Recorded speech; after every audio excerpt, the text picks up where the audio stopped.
रात्रीच्या सुमारास जळगावच्या चाळीसगाव शहरातील नागद रोड परिसरामध्ये किरकोळ वाद झाला। गाडीला कट लागल्यावरून तो वाद त्या ठिकाणी झाला होता आणि त्या वादाचं रूपांतर आपण जर बघू शकतो की दोन गटामध्ये तुफान राडा झाला होता।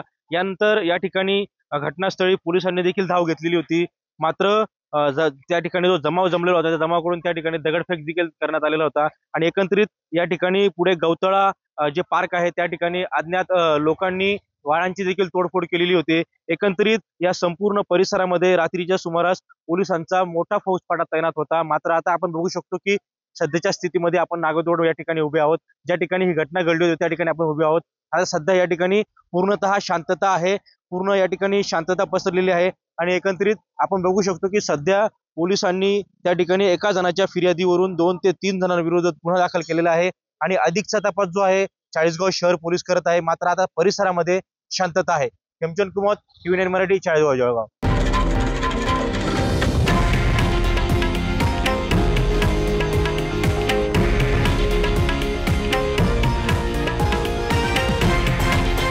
हे आहे देशातील नंबर 1 न्यूज नेटवर्क आणि आपण पाहत आहात TV9 मराठी, एकमेव।